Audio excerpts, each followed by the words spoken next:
If you were to ask me today, as you have done, what is communication for development, or what is development communication? I will say communication for development is the process of negotiating realistic, relevant, and meaningful development, not only to the people on the ground, but also even to the policymakers and institutions that are providing resources and any kind of support.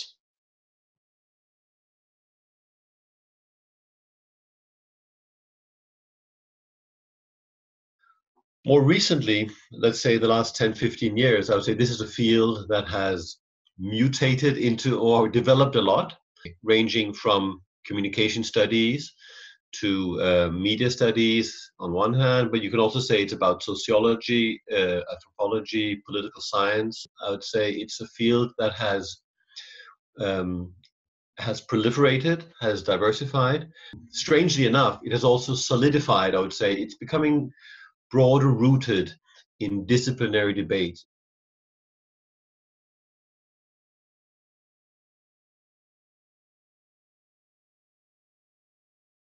Development has been about strategic intervention with the idea that there's a public good.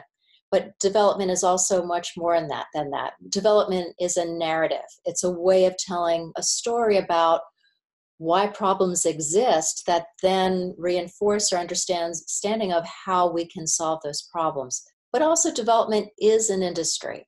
It's an industry where certain organizations and agencies have more power than others to structure the direction of the development narrative and then thus the allocation of resources.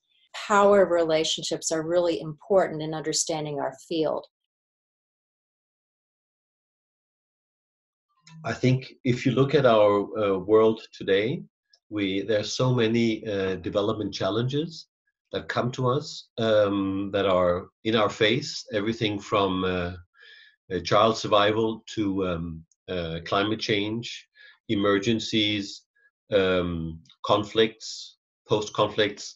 I think that whole gamut of development challenges, I think speaks to or asks for communication to take a position and to kind of put itself at the service of these development challenges. Well, I think communication studies more broadly needs to contribute and in many ways has. And I do think it's important that we remember the value of collaborating and working across disciplines. And development communication had been only what wealthy countries did in poor countries with very top-down kinds of interventions. And the whole field had been about effects.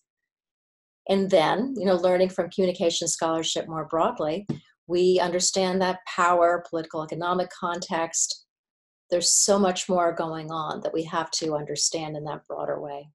I think communication for development is a critical perspective that offers us an opportunity to have a different understanding of the world. It allows us to look at the world from the perspective of marginalized communities. How do they look at their world? So there is this concept in the Critique of Pure Reason, Immanuel Kant.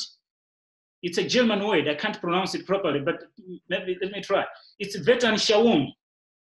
Weltanschauung. So it's like we're talking about a different perspective of looking at the world. That's what communication for development does, especially when you incorporate it in communication studies.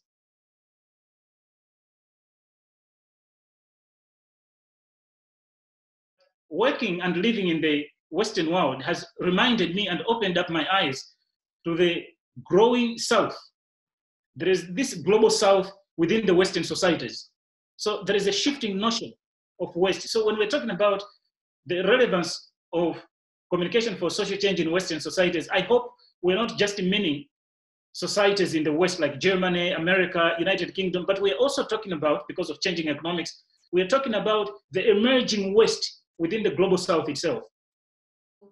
All of our societies have problems at many levels with many dimensions. So it's not something that other people have, it's something that we all have. And there are things we can learn from a variety of circumstances that I think can help us. The idea that some countries are developed and others are developing doesn't really make any sense at all. It's not the global south out there in Latin America, Asia, or Africa, but it can also be the south in the sense of just in your backyard in Germany. The marginalized groups, the groups that are silent, the groups that are vulnerable, the groups that are not heard or visible in public debate are the ones that you can say that's what you can address. And that's the relevance of looking at communication for social change in Europe, for example.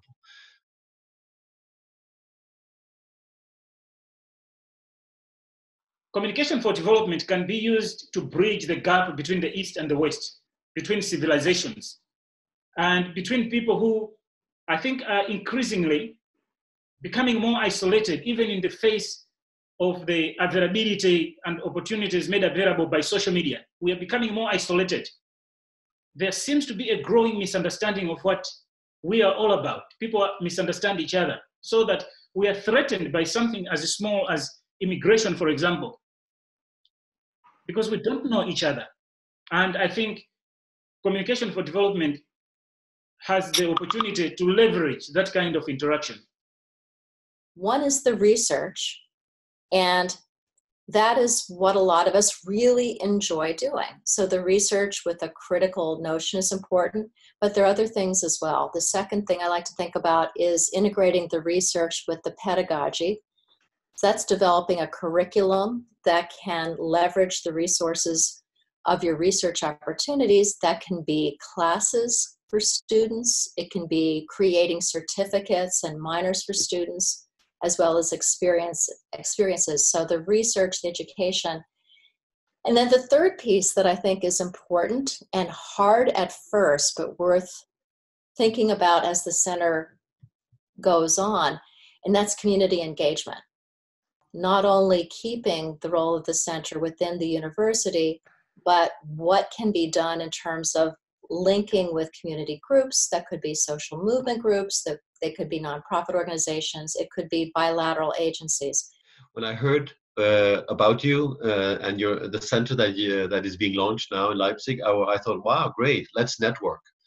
I think we need to try to come together to strengthen our theoretical debates around this topic. I think we can share experiences. So networking and coming together around maybe joint research projects. There is an increasing radicalization of young groups and young people within the Western world. Without sounding too modernistic, I think communication for development can be used as a vehicle to understand that kind of marginalization. Where is it coming from? Why are we experiencing this? This is an opportunity for your center to begin to rethink, to begin to offer different theoretical terrains and trajectories on how to conceptualize history. How do we write about this other world that is existing within our Western sphere, where people are scared because people look different, because people dress differently, because people speak differently? How can we improve our understanding of this part of the world that is existing among ourselves? And there's some principles that I think are important with all this. I keep using the word critical because I think that's what universities can do that other organizations cannot. A lot of organizations do research, but it's applied research that is valuable in monitoring projects, but it's not as valuable in terms of the bigger picture nature of critique that can contribute to different directions for future programs. The other issue that I know we all think about, but is important, is the ethics of what we're doing. And the ethics in terms of how we engage with our students and the communities work with and with each other. The critical inquiry, I think it's important to have the courage to ask the hard questions, and that sometimes can be who's harmed and who benefits, what are the implicit biases. But I think that there are creative ways that we can also, through centers, make sure that our results, our dialogues are shared publicly so other people can contribute and learn from those as well.